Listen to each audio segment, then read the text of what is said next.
Hare Krishna, am I audible, bro?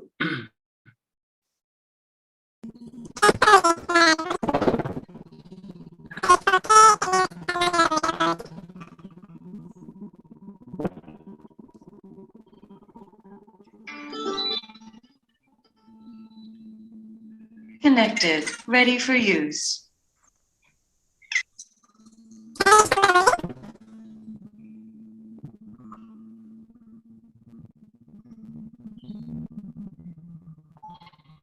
I'm not able to hear clearly. Is it a problem with my end or?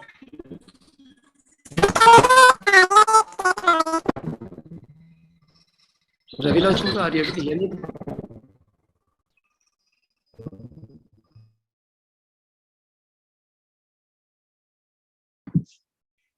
Yes, Prabhu. Able to hear you, Prabhu. I think there seems to be some disturbance in between. Otherwise, you're very clearly audible. Yeah. Venkatramana Prabhu is not audible. I'm not able to hear his voice. No problem. Shall I start?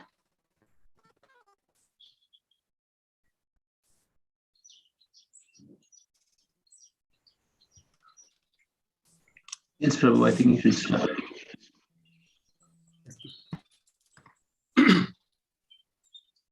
Om Namo Bhagavate Vasudevaya. Om Namo Bhagavate Vasudevaya. Om Namo Bhagavate Vasudevaya. Narayanam Namaskrityam Naram Chaiva Narottamam Devim Saraswatim Vyasam Tato Jayamudirayet.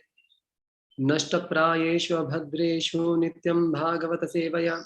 Bhagavati Ruttama Shloke Bhaktir Bhavati Naishtiki.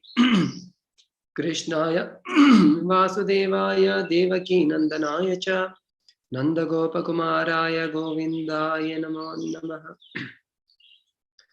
Hare Krishna. Today we are discussing from Srimad Bhagavatam, Canto 4, Chapter 23, text 25 and 26.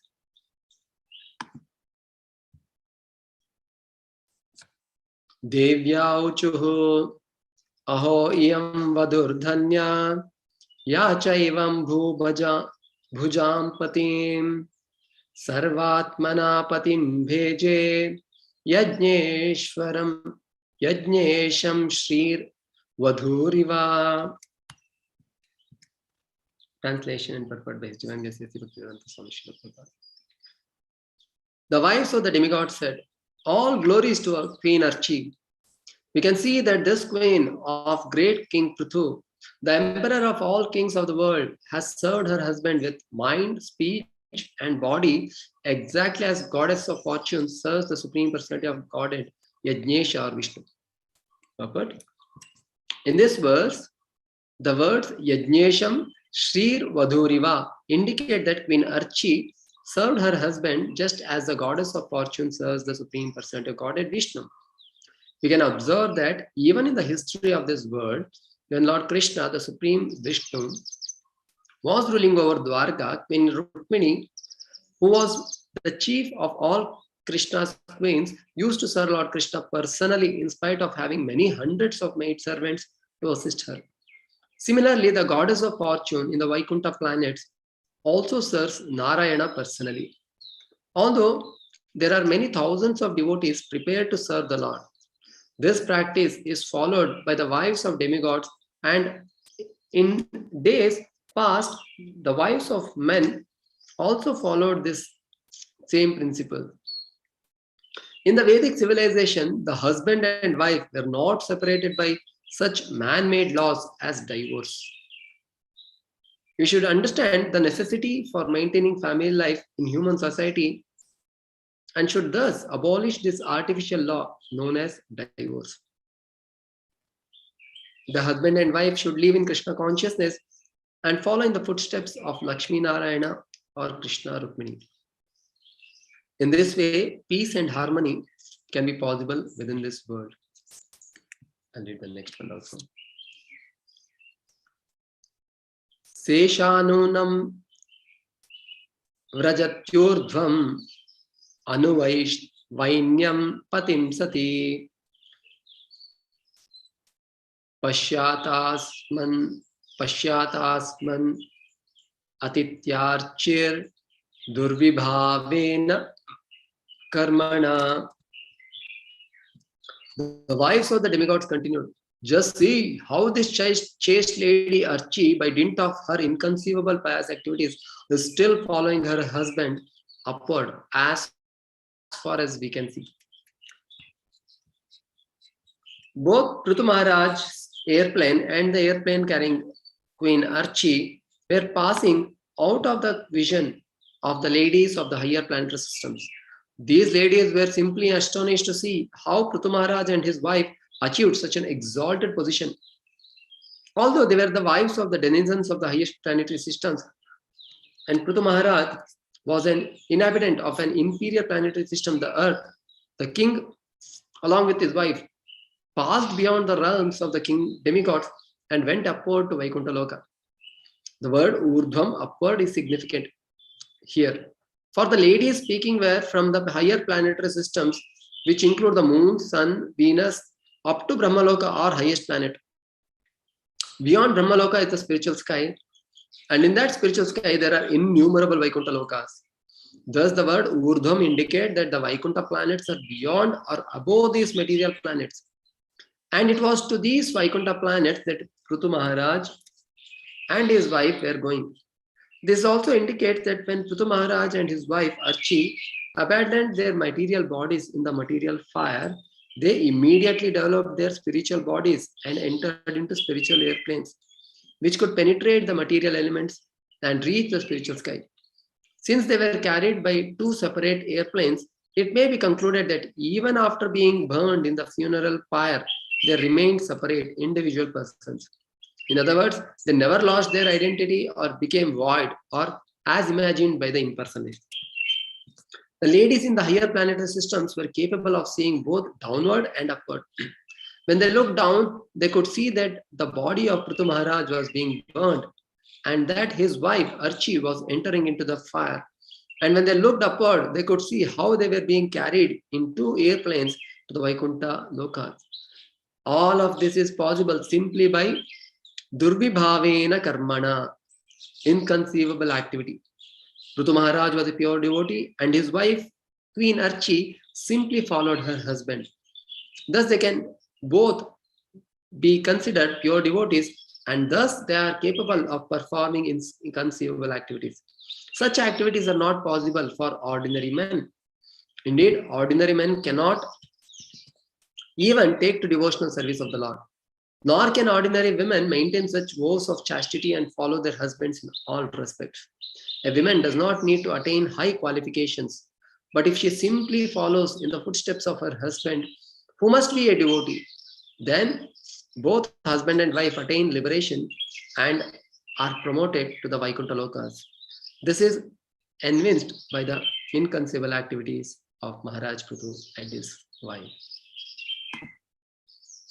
Om Ajnanatimirandhasya Jnananjana Shalakaya Chakshurunmilitam Yena Tasmai Shri Gurave Namaha Shri Chaitanya Manobhishtam Sthapitam Yena Bhutale Swayam Rupa Kadamahyam Dadati Swapadantikam Vandeham Shri Guru Shri Yuta Padakamalam Shri Gurun Vaishnavam Cham Shri Rupam Sagrajatam Sahagana Raghunathanvitam Tam Sajivam Sadvaitam Savadhutam Parijana Sahitam Krishna Chaitanya Devam Shri Radha Krishna Padan Sahagana Lalita Shri Vishakhanvitamsha Namo Vishnu Padaya Krishna Preshtaya Bhutale Srimate Bhaktivedanta Swaminiti Namine Namaste Saraswate Deve Gauravani Pracharine Nirvishesha Shunyavadi Paschatya Deshatarine Namo Mahavadanyaya Krishna Prema Pradayate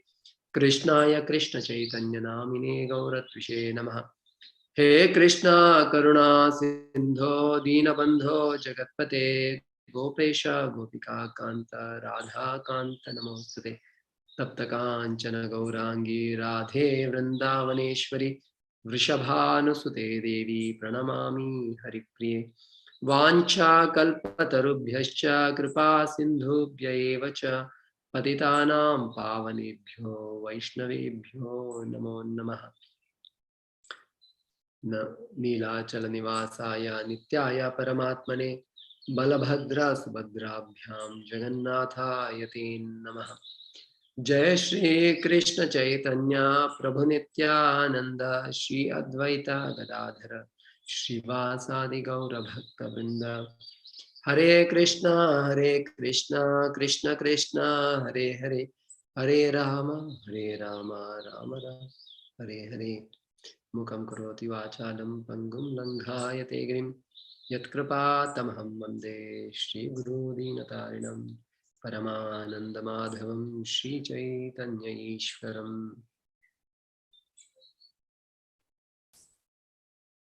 Hare Krishna.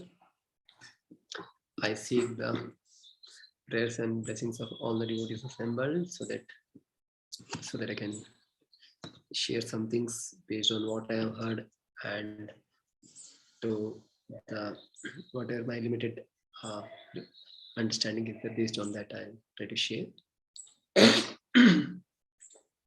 So here we are able to see that how the mother Archi and Prthu Maharaj, they are leaving this world and going back to the spiritual world, and this is being seen by the wives of the demigods who are in the upper planetary system, and then they are feeling astonished to see the way they are going to the spiritual world, and second thing, the way Mother Archi served King Prthu, and her chastity and her service attitude is being glorified in this. So we'll try to see something based on the what does in the seventh canto. Narada Muni also, while after Prahlad Maharaj passed in, he discusses about the duties of the four varnas and the ashramas, he tells. And in those sections, there are a few things which he tells about the qualities of the husband, qualities of the wife. We'll try to see that, and we'll see some examples of how there are so many cases where they served their husband and how they got benefited.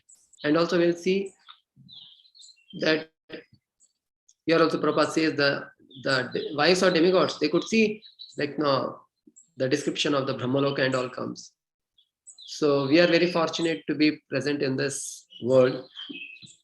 And when we understand what fortune we have, then we'll be able to take advantage of it.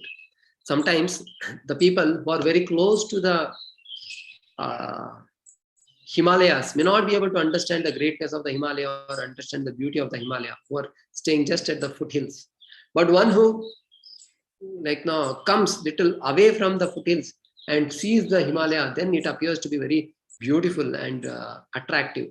The same way, sometimes while practicing devotional service, we may think, okay, every day I'm doing the same activities and all. We may not be able to appreciate what fortune we have.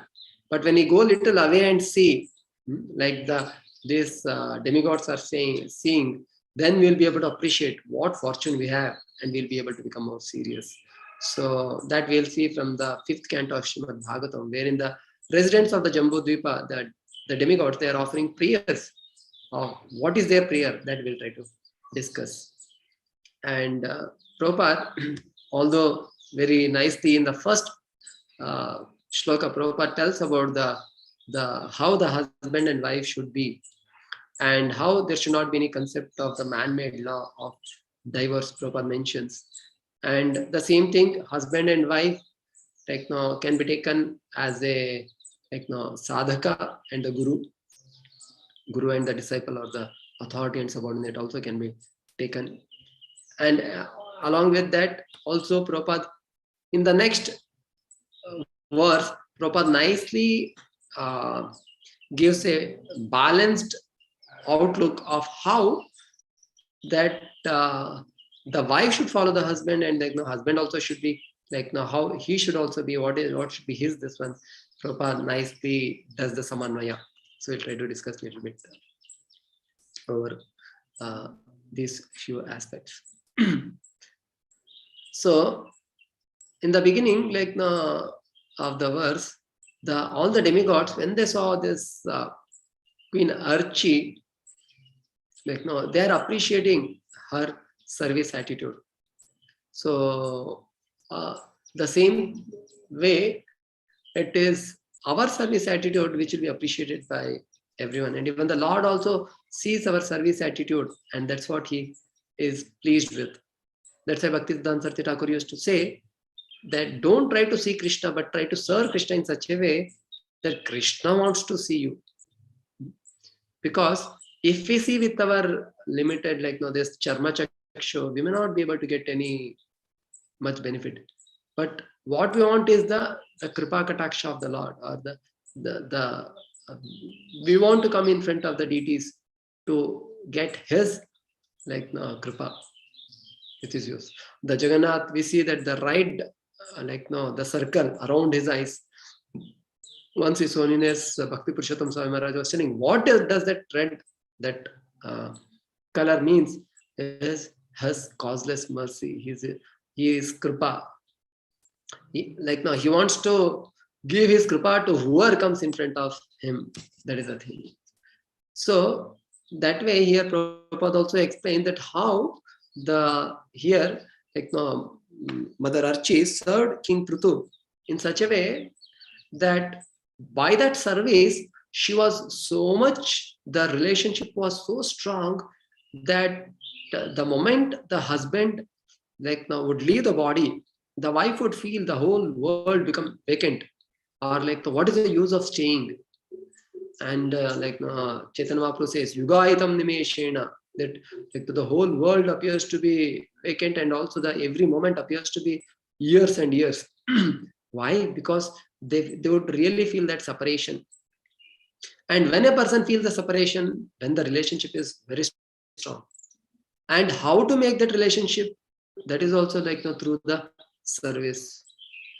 Just like a mother carries the child in the womb for 9 months and cares so much for the child, and when the child comes out, the child doesn't have any routine schedule that, okay, this time I'll get up, you feed me, and then I'll go to sleep, I'll not disturb. No. Anytime the child doesn't know anything, and anytime it cries, or it is in the need, and all it knows is cry only. It cannot speak, it cannot do anything, it cannot convey what problem I am undergoing. But the mother is so careful because of her love and affection. She knows why the child is crying. Okay, child is crying, maybe it is hungry, or it has passed urine or stool, and that's why it is feeling wet, that's why it's crying, or some mosquito or something might have bitten. They will be able to make it out. Why? Because they're constantly they're thinking of the child, and constantly there is a love and affection. So the same way, and because of that, the relationship is so strong. Sometimes the child little bit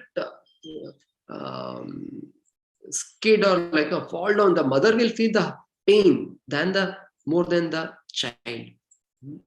So all these things can happen when the relationship is strong, and that relationship becomes strong when there is strong service attitude.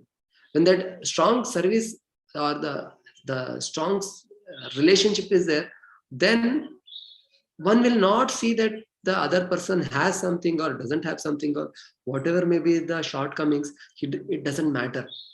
Just like for a mother, the child may be lame or dumb or blind, whatever it may be, but the mother will feel my child is the best child in the entire world because of that love and affection. The same way, now when there is such a loving relationship among the in the family between the husband and wife, then each other will feel so much connected with each other that there is nothing else which comes into the picture, and there will be no selfish agenda also in the life. Just want to serve and please the other person. So the same way, we see even in the case of so many examples. Prabhupada is quoting here the example of Mother Lakshmi in the Vaikuntha planet, where there are so many people to assist, but still she wants to personally sweep the floor. Like no, Lakshmi Sahasrashata Sambrahma Sevyamanam. Like no, they're Sevyamanam, they're doing the service, not just Are Karna Padta hai na abhi, what to do. Now, like no, I am married to Lord Vishnu. Now I have to do what else is there? I cannot do anything. I cannot go away. That is not the way she is serving. Sambrahma with so much of joy and happiness she is serving, so that like no, he will be pleased. So the same way when a like no, a person is eager to serve, the other person feel also like it touches the heart of the person. We see even like when Rukmini Devi also serving Krishna, and also like when the Sudama comes there, that time Mother Rukmini is personally fanning. Although she could have told her, hey, you do it. No, they don't want to miss any opportunity to serve, although there are so many people to offer them the assistance.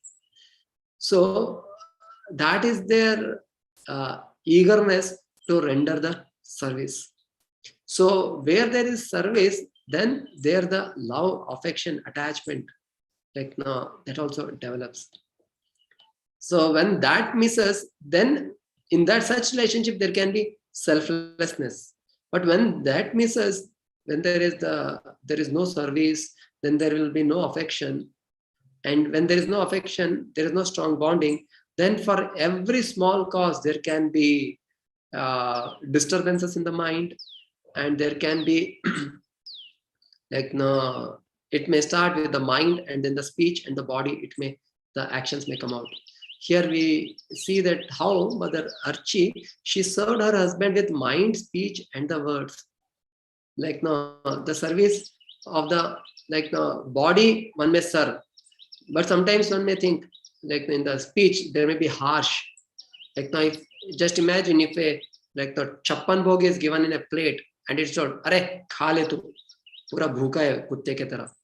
Like no, means if such harsh word comes, then even if one is fully hungry, he cannot even just take one morsel. The same thing, even it can be just simple rice and rasam without salt also.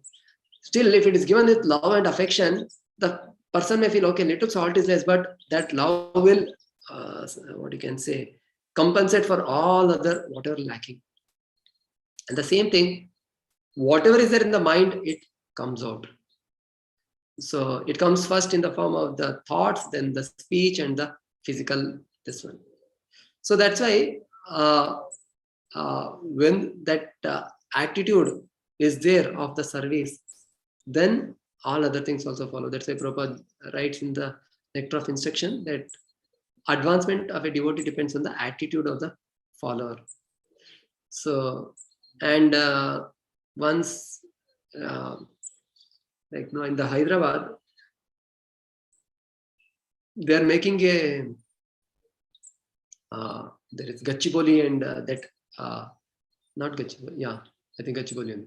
That area they are making many big apartments, and I heard from the devotees that in those apartments, the speciality of those apartments are, we hear that 1 BHK, 2 BHK, 3 BHK. There is 1 BH, 2 BH, 3 BH. K is not there. That means there is no kitchen. Because the kitchen is in the ground floor cellar, there is a common mess or the catering services.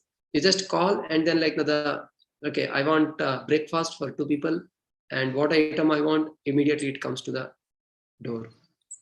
And that is the system which is there. And you want to pack to the office, just give them tell them what item you want or this one, then it's ready. You can just take it away.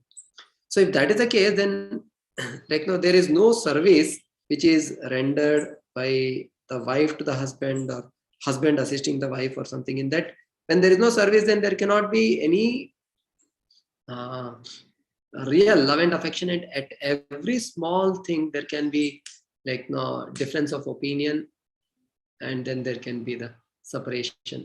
That's what the Prabhupada also is writing, that how the artificial law of divorce takes place.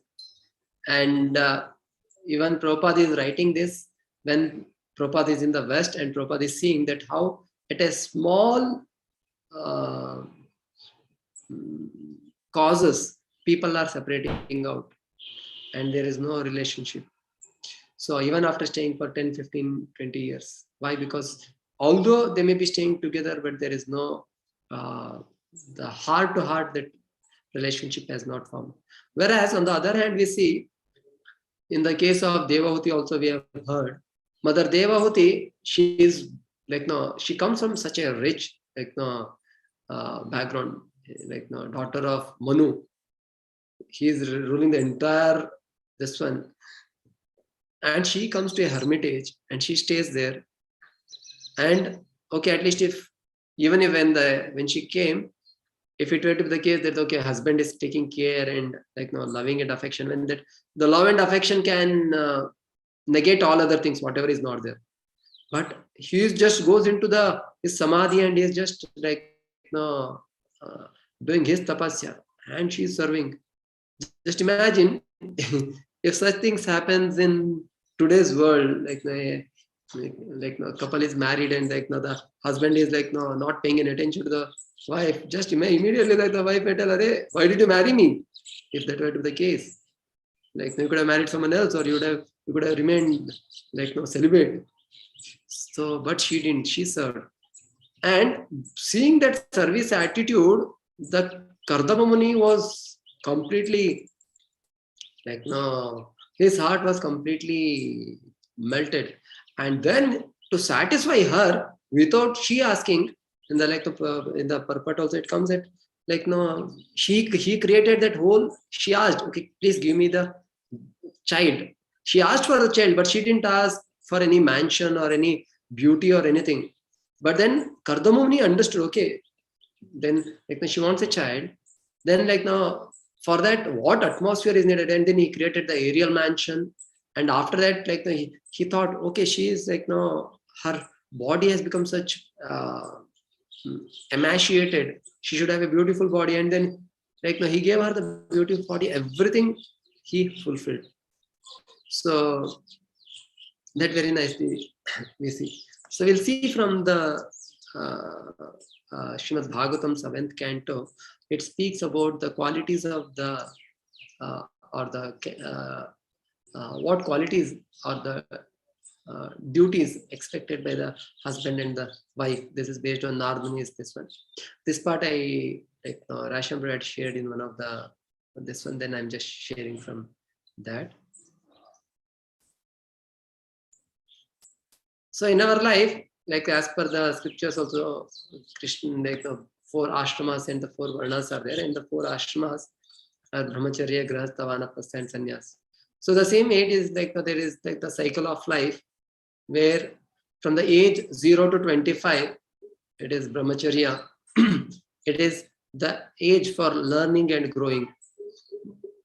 Learning of what this material world is, and how this material world is filled with the dualities, like the sukha, dukkha, like the mana, apamana, jaya, ajaya, all these dualities are going to be there.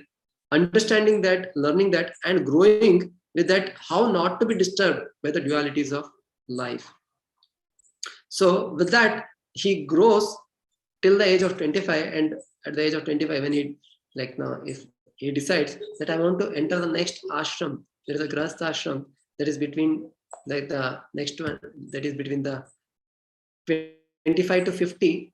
That is the period for engage and earn. Like now, when it is mentioned about the earn, he'll get married. Earn doesn't mean just going out and earning the money or something. Yes, that anyways one will do or one will have to do, because that is his responsibility.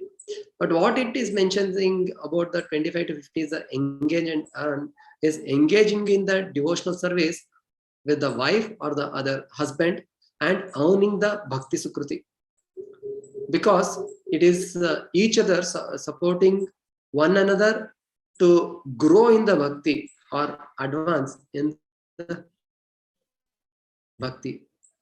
So, and then in the next part, like now, when they continue their grahastha ashram, by the time they come to the 50 years, almost their children may be 20 to 25-year-old somewhere around, and then slowly they will go to the next part of 50 to 75 vanaprastha, that is detach and attach.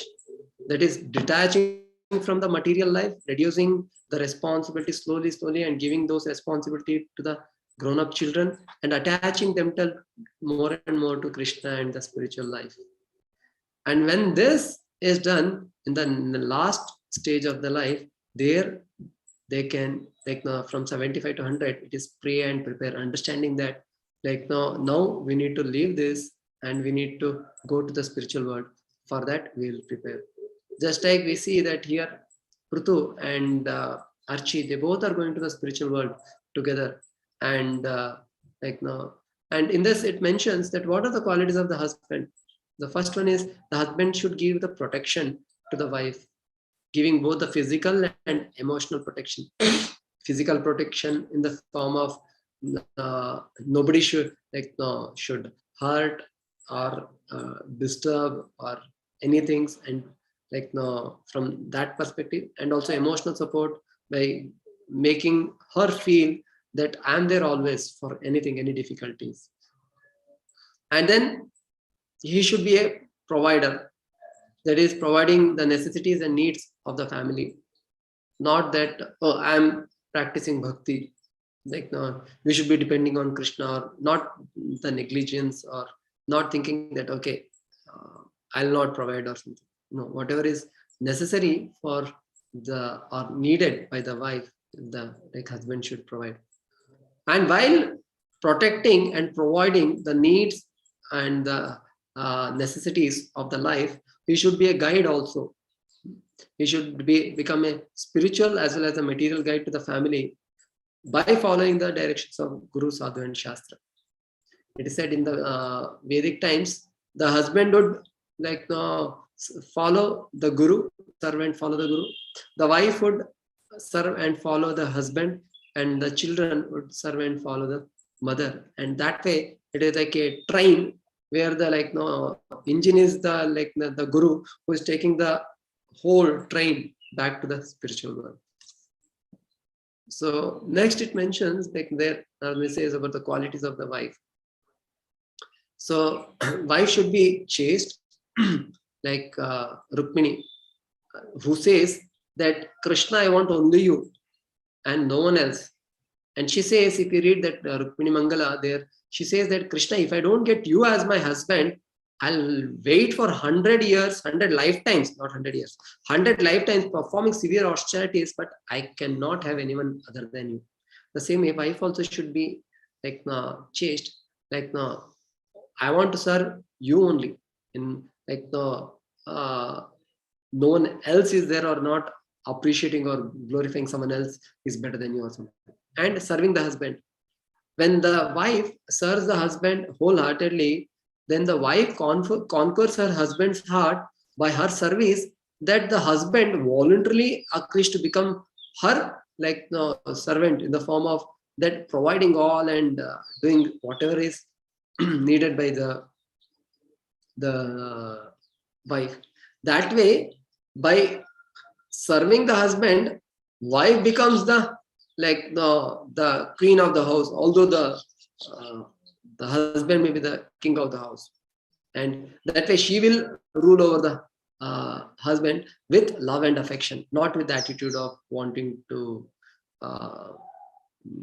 show or something. And then the wife should marry not only with the husband, but also with the ego of the husband, because each and every living entity has the ego. And as the male ego is also sometimes, it is said to be a little more stronger also. So that way, she should marry with the ego of the husband, and speaking and acting in a way which doesn't hurt the husband. Not telling that, if you don't provide, I have other ways to get the things done. Then that will hurt the ego of the husband. My father will take care. Don't you, if you don't provide, or I have my own earning, I'll take care. So that hurts the ego of the husband, and then there can be the clashes. And the fourth one is serve and please the in-laws. So that because of this, the husband will also be happy. Otherwise, the husband becomes the chutney in between both the parties. So this is what this few things which are mentioned in the this one. So when it is done, then as Prabhupada says that both of them, the husband and wife, like now can be lead a nice life, and both can go back to the spiritual world. And as per the scriptures, it is said that whatever the devotional activities or the devotional credits, the husband gets 50% of the things comes to the wife by just assisting the husband without doing anything much. That's why Prabhupada writes here. A woman does not need to attain high qualification, but if she simply follows in the footsteps of her husband, who must be a devotee, not that follow anybody like just this one, then both husband and wife attain liberation and be promoted to the Vaikuntha Lokas. So that way, that is the advantage the wife has, that just by like assisting the husband in his devotional service and in his service to his guru, she automatically gets the 50% of the credits. So when this is there, then the selfless mentality will be there, and then each other assists to progress in spiritual life. Otherwise, when there is the selfish attitude of what is in it for me in this relationship, that is the time the divorce or such things may happen. And in that, what happens is that like there is nothing but the suffering or the loneliness, the fear, all those things comes. The same way, as a living entities, we are also part and parcel of Krishna, and Krishna is our like pati or the husband. So that way, we being the Prakriti, the wife of Krishna, we have also turned our faces away from Krishna, and we have rejected Krishna. In the third canto, one shloka comes, which is 353. I'll just share.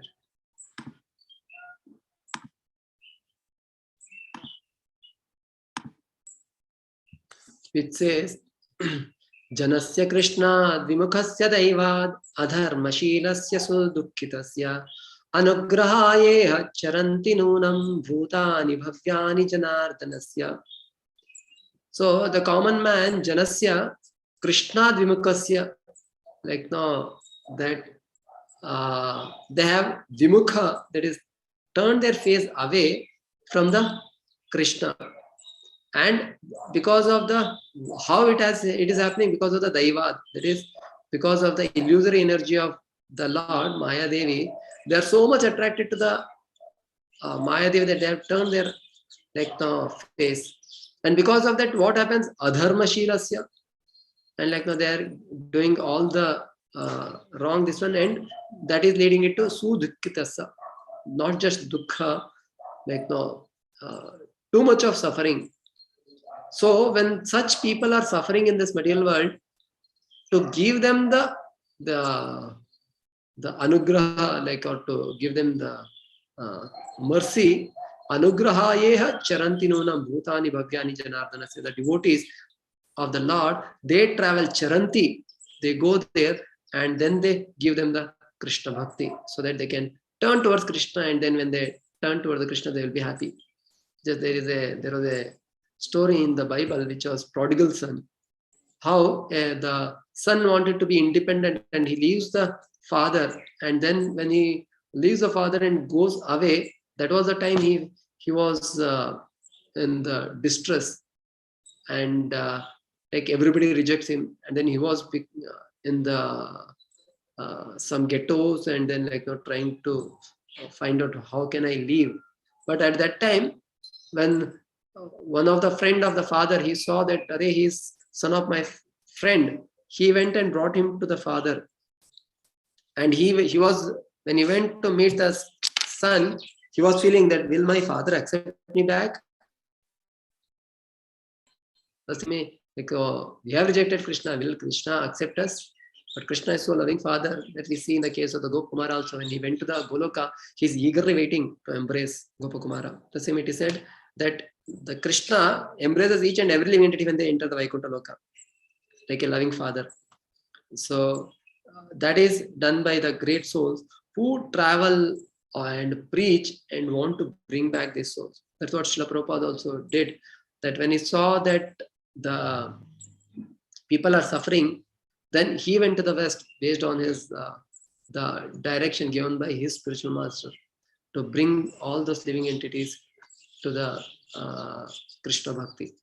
I was amazed to read one of the letter of Prabhupada in which Prabhupada is writing, Bhaktisiddhanta Thakur wanted, his desire to preach in the West was so strong that in 1922 he told Prabhupada that please go to the West and preach this message of Lord Chaitanya. And it was not just that he just mentioned, but he was endeavoring for it. He wanted it very much to happen. That he sent his few of the sannyasis to the England. And in that letter, Prabhupada is telling that in 1930s, that is 34, 35, that time, Bhaktivedanta Thakur was sending 700 rupees per month for 3 years to UK to assist these disciples who had gone there for preaching. It was mind-boggling that 700 rupees at that time, maybe few lakhs at present. And for 3 years, he was sending it so that the preaching should happen. So Prabhupada also went there to bring those living entities. So, and now that we have got this, by the cause, this mercy of Srila Prabhupada, this bhakti, how fortunate we are to get this. That in the next shloka of this Bhagavatam, where the wives of the demigods, they are seeing both of them are going to the spiritual world, giving up this material world. They are appreciating that, oh, so fortunate they are. So, as we all of us have heard, and we know that this the cosmic creation, wherein the 14 planetary systems are there, which which are in this material world.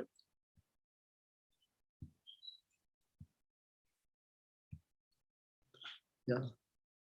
Although in the spiritual world, the Krishna is there, and from Krishna Balram comes, and then the 4 Chaturviha expansions, and then this is the Vaikuntha Loka, and then the Kailash and the Brahmajyoti, and then Lord expands into Karnadaksha Vishnu, Garbhadaksha Vishnu, and Kshirodaksha Vishnu. And from the Garbhadaksha Vishnu's navel, the lotus stem comes. On the top of the lotus, the Brahmaji is staying. And in this material world, this is the topmost, Loka, Satya Loka. And below this is here is the earth, we are here. And below these are the 7 lower lokas, and these are the upper. Bhuloka, Bhurloka, Swarloka, Maharloka, Tapaloka, Janaloka, Satyaloka, like that. And in this, the Swar is the Swargaloka. In these places, the demigods are there. They are saying how Mother Archi, they were there in this material, in this earthy planet, and from here they are traveling back to the Vaikuntha Loka, which is on the top here. So that's why it is said, this each layer here, we are able to see that the earth, water, air, fire, ether, then till the false ego, gross and subtle elements, each layer is 10 times bigger than the previous layer. Bhagavatam explains. And breaking it is so thick layer that can happen just by chanting this Hare Krishna mantra, which Srila Prabhupada and Chaitanya Mahaprabhu has given us. We see this, here is the bridge which connects our material world to directly to the spiritual world. And the same way they were going, and they were mesmerized to see that they are leaving this and going. And the same way in the 5th canto of Srimad Bhagavatam also comes a discussion wherein the demigods, they are surprised, or they are aspiring for to take birth in this Bharatavarsha. We'll try to read from those verses what is their desire, or what do they aspire, and what we have. So I'll read you some 8-9 translation from the 5th canto of Srimad Bhagavatam. This is 5th canto, 19th chapter, the descriptions of island of Jambudvipa, where the residents of Jambudvipa are offering the prayers. Here they are offering, therefore, O Lord, O Transcendence, kindly help us by giving us the power to execute Bhakti Yoga so that we can control our restless minds and fix them up to you. We are all infected by your illusory energy. Therefore, we are very much attached to the body, which is full of stool and urine, and to anything related with this body. Except for devotional service, there is no way to give up this attachment. Therefore, kindly bestow upon us this benediction. And in the previous verse, they say that how the materialists are attached to this, like now the family and all, and how, like now, after taking to Krishna consciousness, one should not be fearful. I'll just read that also. One should not be fearful to give up the body, because this, when one understands that this material body is temporary and this is not the permanent place to stay. Materialists are generally very attached to their present bodily comforts and to their bodily comforts they expect in the future. Therefore, they are always absorbed in the thoughts of their wives, children, wealth, and they are afraid of giving up their bodies, which are full of stool and urine. If a person engaged in Krishna consciousness, however, is also afraid of giving up his body, what is the use of his having labored to study the Shastras? It is simply a waste of time. Because a devotee understands that right now I am in this body, but this is not my permanent place or permanent stay. Temporary, just like sometimes when we travel, we may go to a lodge or a hotel.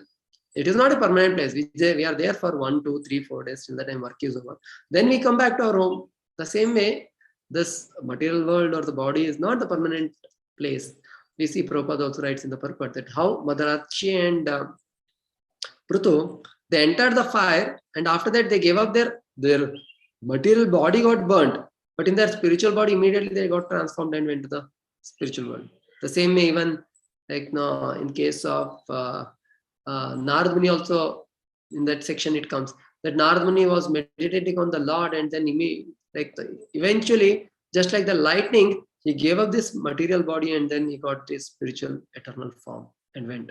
And Prthu Maharaj, he entered the Vaikuntha plane, keeping his leg on the head of the death personified.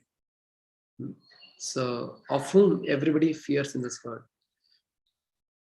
So then they are saying that this Bharatavarsha is so fortunate that in this Bharatavarsha, there are many mountains and rivers, and they mention, I'll not read all, but at least some of them we know, that Malaya we know, then Rishabha Hills we have heard, Sahyadri, then Rishamukha, Sri Shaila, Venkata is the Tirumala, then Mahendra Parvata, then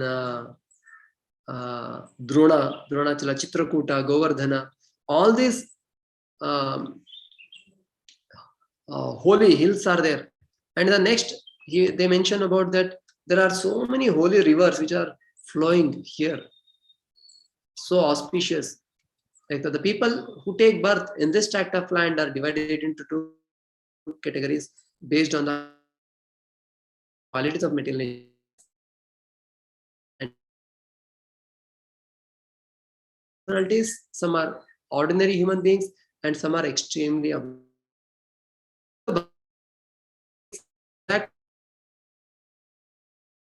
one's past karma. If one's position is ascertained by a bona fide spiritual master and one is properly trained to engage in the service of the Lord Vishnu according to the 4 divisions, Brahmana, Kshatriya, Vaishya and Shudra, and the 4 spiritual divisions, Brahmachari, Grahastha, Vanaprastha and Sannyas, then one's life becomes perfect. I think I missed one shloka. Yeah. So here it mentions about we saw how there are so many auspicious hills, and the rivers also it mentions. There are great rivers, we have heard Tamrapani, then Kaveri, Veni, then Payasvini, Tungabhadra, Krishnavenya, then Godavari, then Tapi, Narmada, then Trimsha, Mandakini, Yamuna, Saraswati, Gomati, Sarayu, like now all these are the inhabitants of Bharatavarsha are purified because they are always like now remember these rivers. Sometimes they chant the names of these rivers as mantras, and sometimes they go directly to the rivers to touch them and bathe in them. Thus, the inhabitants of Bharatavarsha become purified. So we also, so when we are able to go, we go. Otherwise, we through mantra we also invite them. Gange Nemune Chaiva Godavari Saraswati Narmade Sindhu Kaveri Jalaismin Sannidhyam Kuru. Please come and reside in this waters, and then we use those for the sake of the worship and all. So and then they are like praying that it is so fortunate that if they take the shelter of the spiritual master, and if they get trained in the service of the Lord, then their lives becomes perfect. And then they say, after many births, when the result of one's past activities are mature, one gets the opportunity to associate with pure devotees. Then one is able to cut the knot of the bondage of ignorance, which bound him because of varied fruitive activities. As a result of associating with devotees, one gradually renders service to Lord Vasudeva, who is transcendental, free from attachment to the material world, beyond the mind and words, and independent of everything else. That Bhakti Yoga, devotional service to the Lord Vishnu, is a real path of liberation. Since human form of life is the sublime position for spiritual realization, all the demigods in heaven speak in this way. They are devatas, they are in the Swarga, but what they are speaking. How wonderful it is for these human beings to have been born in the land of Bharatavarsha. They must have executed past acts of austerity in the past, or the Supreme Personality of Godhead himself must have been pleased with them. Otherwise, how could they engage in devotional service in so many ways? We demigods can only aspire to achieve human births in Bharatavarsha to execute devotional service, but these human beings are already engaged there. Many times people in this world, they want to go to the West, or they want to have the lot of luxury so that they can enjoy. But the Swargiya Rasa, what one may get in the Western world, yes, surely compared to India, like in the Western world, there may be Swargiya Rasa, but what the real Swarga, there they don't have the disease and they don't have the old age, which is there in this, which are part of this world. And they are saying, we want to take birth in this Bharatavarsha. And why they want to take birth, that is mentioned in the next verses. The demigods continue. After performing the very difficult task of executing Vedic ritualistic sacrifices, undergoing austerities, observing vows, and giving charity, we have achieved this position as inhabitants of the heavenly planets. That means they have worked so hard to come to this heaven. The same way people may work hard to go to the West. But this, after going to the heaven, they are saying, but what is the value of this achievement? Here, we are certainly very engaged in material sense gratification, and therefore we can hardly remember the lotus feet of Narayana. Indeed, because of our excessive sense gratification, we have almost forgotten his lotus feet. When there is too much of luxury, too much of comfort, then it becomes difficult to remember the Supreme Lord. That way, in one sense, although there may be a lot of difficulties, struggles in this material world, which is Bhavasagara, and especially in that too, in this Bharata or India, still that austere difficulties and troubles are good because we can practice our bhakti nicely. A short life in the land of Bharatavarsha is preferred to a life achieved in Brahmaloka for millions and billions of years, because even if one is elevated to Brahmaloka, he must return to repeated birth and death. Abrahma Bhuvanaloka Punaravartinarjuna. Although life in Bharatavarsha in a lower planetary system is very short, one who lives there can elevate himself to full Krishna consciousness and achieve the highest perfection, even in this very short life, by fully surrendering onto the lotus feet of the Lord. Thus one attains Vaikuntha Loka, where there is neither anxiety nor repeated birth in a material body. And this is what Mother Archi and Prthu Maharaj have achieved. And seeing that all these devatas are glorifying. These are few things which I wanted to share. So thank you very much for this opportunity. Please, that I also, as I said, we have got the the birth in this Bharatavarsha, and on top of that, we have fortunate to come in touch with the devotees, and fortunate to come in the movement which Srila Prabhupada has given without any adulteration. And there down the line, his disciples are giving us the shelter and giving us the opportunity to render devotional service. Sometimes when we are staying in this house, we may not be able to appreciate the greatness of what we have got. But when you go back, and now when you see from the perspective what the Devatas are saying, then we'll feel so fortunate that I have such valuable wealth. So let me take it wholeheartedly and now become more serious. So these are few points which I wanted to share. So thank you very much. If anybody has any reflections or want to share something or Hare Krishna, Prabhuji. Hare Krishna. So now I am audible, right, Prabhuji? Yes, clearly. Okay, brother. Thank you. And sorry for initial glitch from my side, which my mic was some problems. And it was very nice class, Prabhuji, wonderful class, and especially at the end, you reminded us how fortunate we are to get the birth in the Bharatavarsha, and then being associating with the ISKCON and practicing. So it was really reminding us, Prabhuji, so how we should sincerely practice to achieve the true perfect our lives, and how Devatas were talking about the fortunate humans who took the birth in the Bharatavarsha. And MS Rani Mataji asked something, which chapter of the 7th canto, Prabhu? Mataji can unmute and ask him. Prabhu, you are telling about the qualities of Narada Muni explained about the four varnas, ashramas, and also the duties of which chapter of 7th canto? It comes in the Mataji in the last part of this one. These points may not be directly exactly given. These points I heard from Rajampru. This comes in if you see in the 7th canto, the last part of the section, in that there is the 7th canto, 11th chapter is the perfect society. That is a social class. And the 12th chapter is the perfect society. So 4 spiritual classes. That is the 4 varnas and the 4 ashramas are mentioned in the 7th canto, 11th and 12th chapter. That one is there. And also the 13, 14, 15 also mentions about the behavior of a perfect person. Then the ideal family is the 14th chapter. The 15th is the instruction for civilized human beings.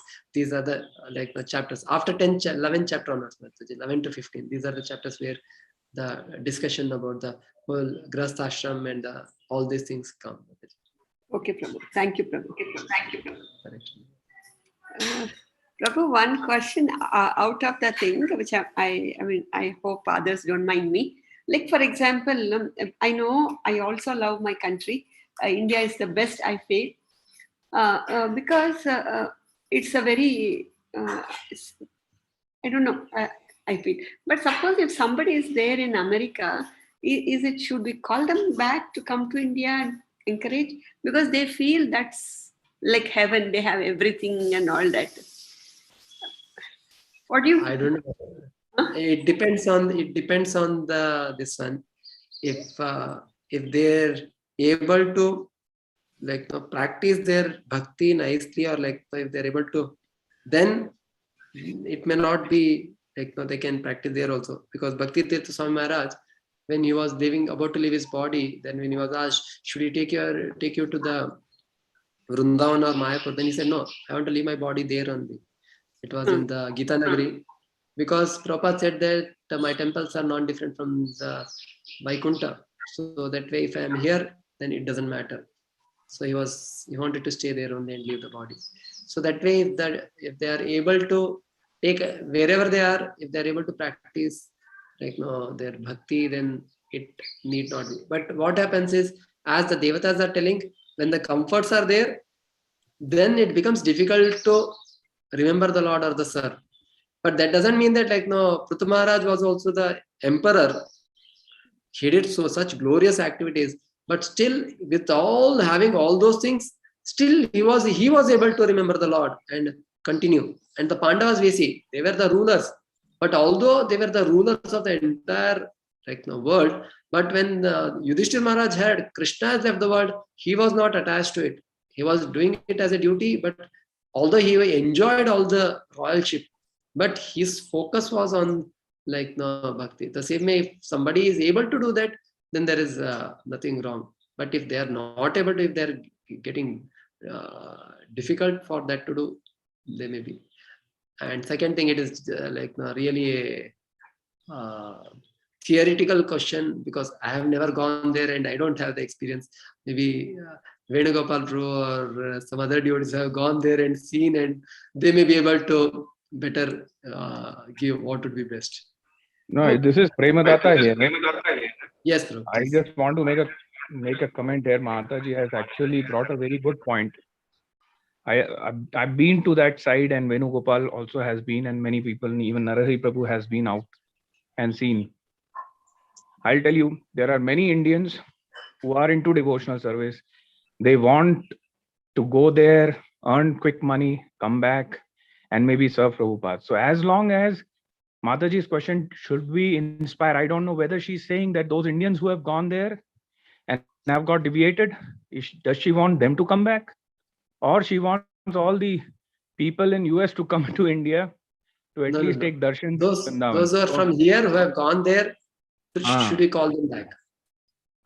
So first we should understand why they have gone. I'll tell you my real example, being here in 21 years in ISKCON. I asked one devotee, Prabhuji, please come and join ISKCON BTM, and then suddenly, come and help us.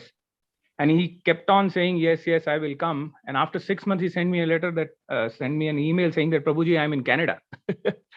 So then I asked him, what were you doing all this while? And he was saying, no, Prabhuji, I wanted to come to Canada because I wanted to earn money, because in India, you don't get in dollars.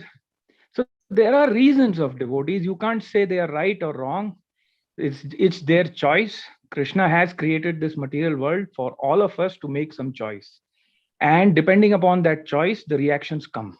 And depending upon those reactions, our stability in our spiritual life matters. If that's what I feel, I have been to that life is little more mechanical than what we have in India. And there the offices start at 8 a.m. in the morning. So it's very difficult. And to practice devotional service, I know many devotees, they do chanting in the local trains and VTA light trains. I know many devotees who struggle. And I know many devotees who are doing a great job. Like in Australia, I am very close in touch with HG. They have this system of meeting every day and making sure that we are completing our rounds, because life is very hectic outside. I would personally feel that whoever takes this decision may have their own possible reasons of why they are going, because they come. Some people have, parents have given them good money. So it all depends upon how you utilize this situation. Whether you call them back here or you don't call them back there, if they are happy over there and they are able to earn money and they are able to satisfy their spiritual masters from that part of the land, because there also we need preachers. The real situation outside in ISKCON is that only Indians are visiting ISKCON, and very rarely. Yesterday I had a call with devotee from ISKCON Dubai.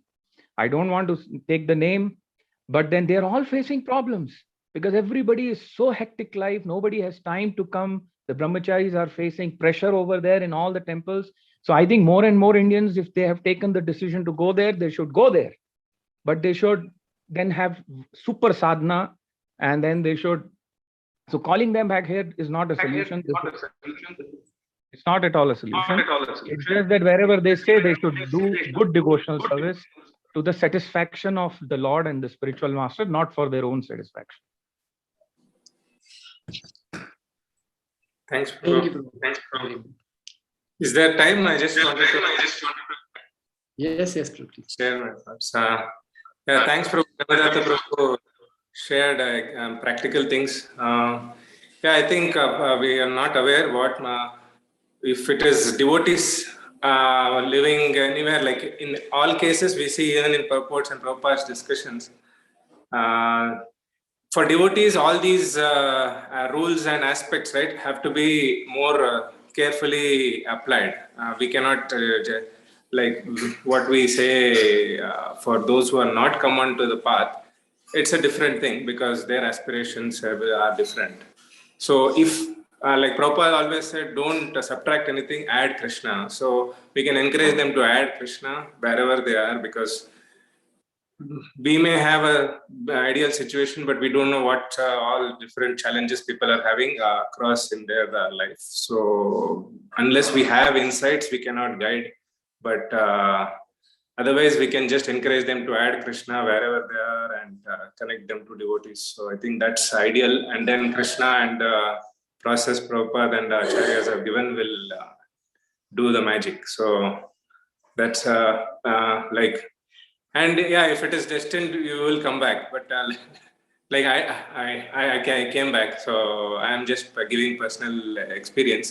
It's not like I had tried particularly circumstances and seeing that as Krishna's plan, that has helped to continue. I'm blessed with nice association here. So yeah, that was about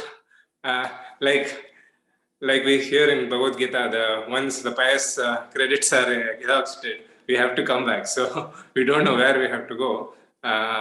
We definitely treat America as Swarga, but as Premadatta Prabhu told, material world, Prabhupada says everywhere it is, as long as you are in a place of passion and ignorance, the forces are the same, just the externals are very different. So like we can see so many successful association of devotees in abroad. Finally, it is the community, the person-to-person relationships, and these are applicable everywhere, even in like Prabhu told Himalayas, or even in the Dham, you may not be having that experience if you are not following the process and connecting with devotees and taking advantage of the community or the ISKCON that we have been blessed with. So these things apply everywhere. And that point was very nice, Prabhu, Himalayas, and I think COVID has kind of taught us forcibly in separation to long for that value of being with devotees in the temple and physically, and so hopefully that will bring us together closer after once we start associating again. And the train point you mentioned, from guru to husband, wife, and children, that was very nice analogy. I think when we see the total, we see where it's very inspiring when we see somebody who is surrendered to guru, and then you see the family unit is also very stable and together. It creates auspiciousness in the community, and it's something to aspire to reach that level of commitment and sincerity. So it was a nice example. I just heard recently about, I don't know, probably it's some Purana reference, I'm not remembering, Brahma Vaivarta, I guess, about auspiciousness. So the devotee was sharing that when we see some individual cow, it is auspicious, but if you see a group of cows, it's very auspicious. It's very, very auspicious. So like when we go to Vrindavan, we get that, or we go to some Goshala, we get that experience. We are seeing one cow and seeing more cows. Like that he told, also it is mentioned in scriptures, seeing individual unit of the house, like individually children or husband is one thing, but seeing them all together creates auspiciousness in the seer. So just by existing together, we can create auspiciousness in our community. So it was a very nice point I heard. I was just remembering when you told the train example. So when we have the guru also connection, so it's so much more if we can leverage that and make the most. So it's nice. Thanks, Prabhu. Thanks for giving us the nice thoughts for meditating. I don't want to take more time. Thank you, Hare Krishna. Hare Krishna.